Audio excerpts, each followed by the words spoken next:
ಇತ್ತೀಚೆಗೆ ತಾನೇ ಪಹಲ್ಗಾಮ್ನಲ್ಲಿ ನಡೆದಿರ್ತಕ್ಕಂಥ ನರಮೇಧದಲ್ಲಿ ಹತ್ಯೆಯಾಗಿರ್ತಕ್ಕಂಥ 26 ಜನ ಹಿಂದೂ ಪುರುಷರಿಗೆ ಶ್ರದ್ಧಾಂಜಲಿಯನ್ನ ಹೇಳ್ತಾ ಅರ್ಪಿಸ್ತಾ ನಾವಿವತ್ತು ವೇದಿಕೆಗೆ ಬರುವಂತ ಒಂದು ದುಃಖಕರ ಸನ್ನಿವೇಶದಲ್ಲಿದ್ದೀವಿ.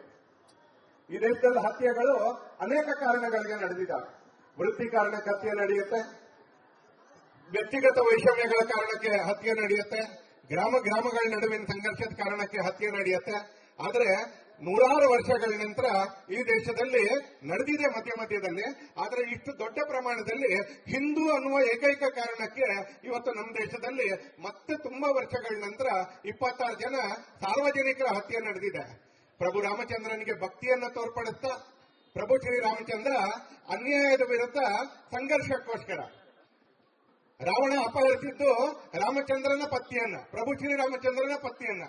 ಆದ್ರೆ ಕೇವಲ ಒಬ್ಬ ವ್ಯಕ್ತಿಯ ಪತ್ನಿಯನ್ನ ರಾವಣ ಅಪಹರಿಸ್ತಾ ಅಂತಲ್ಲ, ಸಮಾಜ ಅವತ್ತು ಯಾವ ಮೌಲ್ಯಗಳನ್ನ ಒಪ್ಪಿಕೊಂಡು ಅನುಸರಿಸಿಕೊಂಡು ಬದುಕ್ತಾ ಇತ್ತೋ ರಾವಣ ಅದರ ವಿರುದ್ಧ ಎದ್ದು ನಿಂತ್ಕೊಂಡ, ತಿರುಗಿ ಬಿದ್ದಿದ್ದ.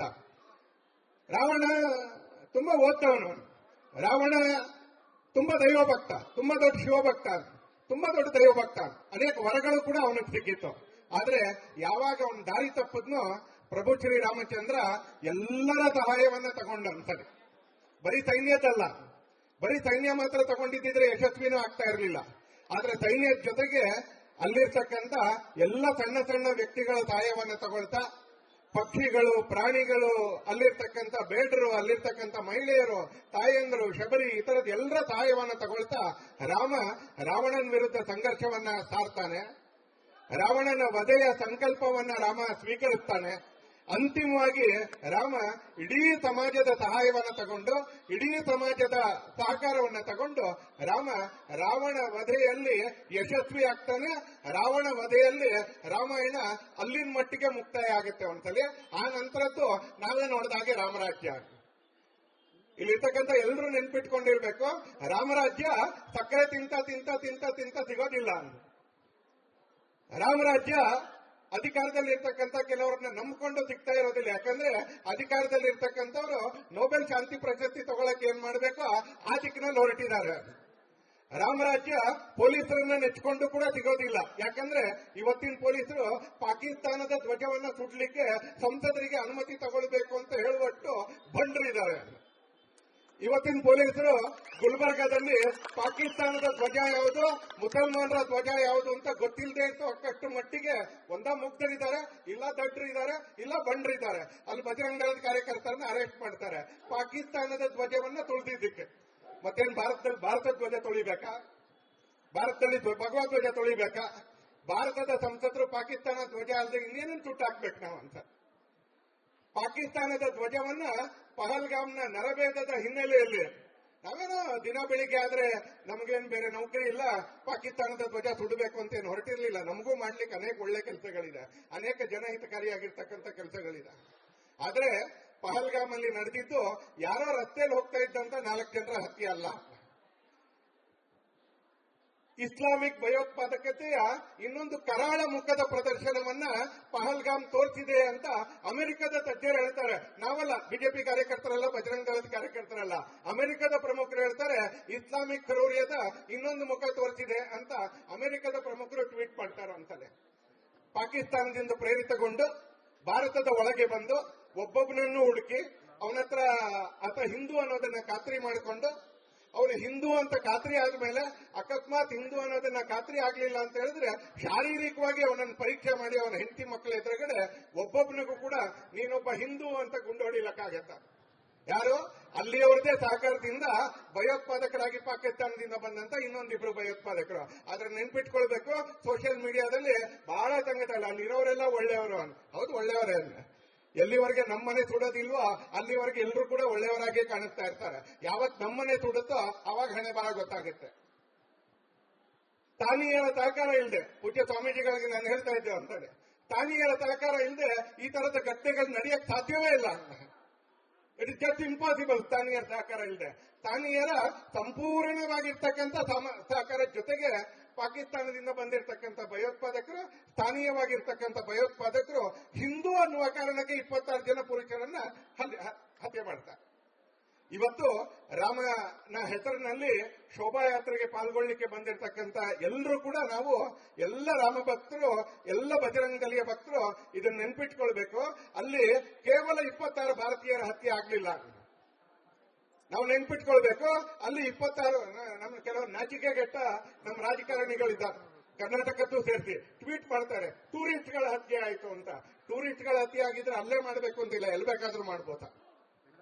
ಕೇವಲ 26 ಭಾರತೀಯರ ಹತ್ಯೆ ಆಗಲಿಲ್ಲ, 26 ಜನ ಯಾತ್ರಿಗಳ ಹತ್ಯೆ ಆಗಲಿಲ್ಲ, 26 ಜನ ಪುರುಷರ ಹತ್ಯೆ ಆಗಲಿಲ್ಲ.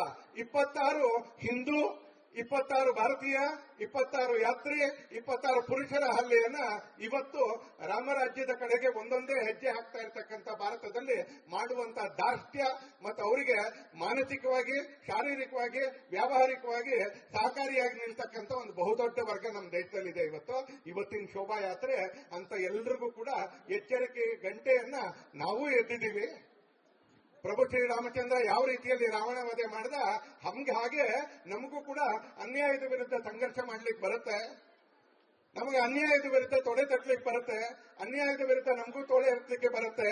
ಅನೇಕ ಬಾರಿ ವ್ಯವಸ್ಥೆ ಅಕಸ್ಮಾತ್ ನಮ್ಮ ಜೊತೆಗೆ ನಿಂತ್ಕೊಳ್ಳಿಲ್ಲ ಅಂದ್ರೆ ಒಂದು ಸಮಾಜವಾಗಿ ನಾವು ಹೇಗೆ ಸಾವಿರಾರು ವರ್ಷಗಳಿಂದ ನಮ್ಮ ಧರ್ಮವನ್ನು ಉಳಿಸ್ಕೊಂಡು ಬಂದ್ವಾ, ಒಂದು ಸಮಾಜವಾಗಿ ನಮ್ಮ ಸಂಸ್ಕೃತಿಯನ್ನು ಹೇಗೆ ಉಳಿಸ್ಕೊಂಡು ಬಂದ್ವಾ, ಒಂದು ಸಮಾಜವಾಗಿ ನಮ್ಮ ದೇಶವನ್ನು ಉಳಿಸ್ಕೊಂಡು ಬಂದ್ವಾ. ಬಹಳ ಜನ ನಮ್ಗೆ ಸಹಕಾರ ಸಿಕ್ತು ಅಂತ ಏನಿಲ್ಲ. ಆದ್ರೆ ಈ ದೇಶದ ಒಬ್ಬೊಬ್ಬ ಮಗು, ಈ ದೇಶದ ಒಬ್ಬೊಬ್ಬ ಬಾಲಕ, ಈ ದೇಶದ ಒಬ್ಬೊಬ್ಬ ಬಾಲಕಿ ಬಚ್ಚಾ ಬಚ್ಚಾ ರಾಮ ಹೈ ಅಂತ ಹಾಡಿನಲ್ಲಿ ಹೇಳ್ತಾರೆ. ಚಂದನ ಹೈ ದೇಶಕ್ಕೆ ಮಾಟಿ, ಈ ಮಣ್ಣು ಅದು ಸುಗಂಧದ ಮಣ್ಣು, ಪ್ರತಿ ಮಗುನು ಇಲ್ಲಿ ರಾಮಚಂದ್ರನೇ ಅಂತ ಹೇಳ್ತಾರಂತ. ಕಳೆದ ಸಾವಿರಾರು ವರ್ಷಗಳಲ್ಲಿ ಒಬ್ಬೊಬ್ಬ ವ್ಯಕ್ತಿ ಕೂಡ ಎದೆ ತಟ್ಟಿ ನಿಂತ್ಕೊಂಡು ಈ ದೇಶದಲ್ಲಿ ದೇಶವನ್ನ, ಈ ದೇಶದಲ್ಲಿ ಧರ್ಮವನ್ನ, ಈ ದೇಶದಲ್ಲಿ ಸಂಸ್ಕೃತಿಯನ್ನ ಉಳಿಸ್ಕೊಳ್ತಕ್ಕಂಥ ಕೆಲಸವನ್ನ ಈ ದೇಶದಲ್ಲಿ ಮಾಡಿದ್ದಾರೆ. ನೆನ್ಪಿಟ್ಕೊಳ್ಳಿ, ಯಾವ ರಾಮನ ಹೆಸರಿನಲ್ಲಿ ಇವತ್ತು ಶೋಭಾಯಾತ್ರೆ ಮಾಡ್ತಾ ಇದೀವ ನಾವು, ಆ ರಾಮನ ಒಂದು ಮಂದಿರವನ್ನ ಕಟ್ಟಲಿಕ್ಕೋಸ್ಕರ ಈ ದೇಶದಲ್ಲಿ 78 ಬಾರಿ ಸಂಘರ್ಷ ಮಾಡಬೇಕಾಯ್ತು ಅಂತ.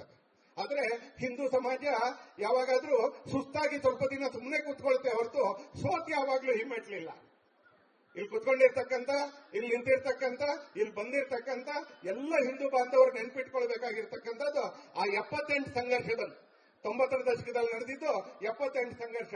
ಅದಕ್ಕೆ ಮುಂಚೆ 77 ಸಂಘರ್ಷ 525 ವರ್ಷದಲ್ಲಿ ನಡೆಯುತ್ತೆ. ಆ 525 ವರ್ಷ ರಾಮ ಮಂದಿರಕ್ಕೋಸ್ಕರ, ಆ 525 ವರ್ಷ ರಾಮನ ಜನ್ಮಭೂಮಿಯಲ್ಲಿ ರಾಮನ ವ್ಯಕ್ತಿತ್ವಕ್ಕೆ ತಕ್ಕನಾಗಿರ್ತಕ್ಕಂಥ ಒಂದು ರಾಮ ಮಂದಿರ ನಿರ್ಮಾಣಕ್ಕೆ, ರಾಮನ ಸಂಕೇತವಾಗಿ ಇಟ್ಕೊಂಡು ಹಿಂದೂ ಧರ್ಮವನ್ನ ಮತ್ತೆ ವಾಪಸ್ ಉಚ್ಚರಾಯಕ್ಕೆ ತರ್ತಕ್ಕಂಥ ನಮ್ಮ ಸಂಕಲ್ಪಕ್ಕೆ ಯಾವತ್ತೂ ಸೋಲಾಗಲಿಲ್ಲ. ನಮ್ಮ ಪ್ರತಿಜ್ಞೆ ಯಾವತ್ತೂ ಸೋಲಿಲ್ಲ. ಸುಸ್ತಾಗಿ ಹಿಂದೂ ಸಮಾಜ ಸ್ವಲ್ಪ ದಿನ ನಿಂತಿರ್ಬೋದು, ಸಾಧನೆಗಳಿದೆ, ಆಯುಧಗಳಿಲ್ಲದೆ ಸ್ವಲ್ಪ ದಿನ ಸುಮ್ಮನೆ ಇದ್ದಿರ್ಬೋದು, ಆದ್ರೆ ಹಿಂದೂ ಸಮಾಜ ಯಾವಾಗ್ಲೂ ಹಿಮ್ಮೆಟ್ಲಿಲ್ಲ ಅಂತಲೇ ನಾವೇ ಯೋಚನೆ ಮಾಡಿ 520 ವರ್ಷಗಳ ಸತತ ಸಂಘರ್ಷದ ನಂತರ ನಾವು ಆ ಜಮೀನನ್ನು ನಮ್ದನ್ನಾಗಿ ಮಾಡಿಕೊಂಡ, ಅಲ್ಲಿರ್ತಕ್ಕಂಥ ವಿವಾದಿತವಾಗಿರ್ತಕ್ಕಂಥ ಬಾಬರಿ ಮಸೀದಿಯನ್ನ ಕೂಡ ಕುಟ್ಟಿ ಕುಟ್ಟಿ ಕುಟ್ಟಿ ಕುಟ್ಟಿ ಕುಟ್ಟಿ ಪುಡಿ ಮಾಡಿದ. ಅದಾದ ನಂತರ ಲೋಕತಾಂತ್ರಿಕವಾಗಿ ಪ್ರಜಾಪ್ರಭುತ್ವದಲ್ಲಿ ರಾಮ ಮಂದಿರವನ್ನ ಬೆಂಬಲಿಸ್ತಕ್ಕಂಥ ವ್ಯಕ್ತಿಗಳನ್ನ ಅಧಿಕಾರಕ್ಕೆ ತಗೊಂಡು ಬಂದು ಕೋರ್ಟಿನ ಎದುರುಗಡೆ ವಾದ ಮಾಡಿದ್ರು, ಕೋರ್ಟಿನ ಎದುರುಗಡೆ ತರ್ಕ ಇಟ್ಟು, ಕೋರ್ಟಿನ ಎದುರುಗಡೆ ಎಲ್ಲ ಲಾ ಪಾಯಿಂಟ್ಗಳನ್ನ ಕಾನೂನಿನ ಭಾಷೆಯಲ್ಲ ವಾದ ಮಾಡಿದ್ರು.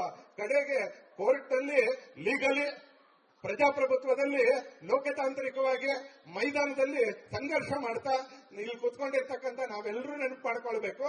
ಇವತ್ತು ರಾಮ ಮಂದಿರ ನಮ್ಮ ಕಣ್ಣೆದುರಿಗೆ ಬಂದು ನಿಂತ್ಕೊಂಡಿದೆ ಅಂತಾನೆ, ನಮ್ಮ ಕಣ್ಣೆದುರಿಗೆ ಬಂದು ನಿಂತ್ಕೊಂಡಿದೆ. ಇಲ್ಲಿ ಕೂತಿರ್ತಕ್ಕಂಥ 100 ಜನ ಕೂಡ ರಾಮನ ದರ್ಶನವನ್ನ ಅವನ ವ್ಯಕ್ತಿತ್ವಕ್ಕೆ ತಕ್ಕನಾಗಿರ್ತಕ್ಕಂಥ ಮಂದಿರದಲ್ಲಿ, ರಾಮನಿಗೆ ಮಂದಿರ ಬೇಕು ಅಂತೇನಿಲ್ಲ, ರಾಮನ ಹೃದಯಗಳಲ್ಲಿ ಜೀವಂತವಾಗಿದ್ದಾನೆ. ಆದ್ರೆ ಆಗಿದ್ದು ಒಂದು ಸಮಾಜಕ್ಕೆ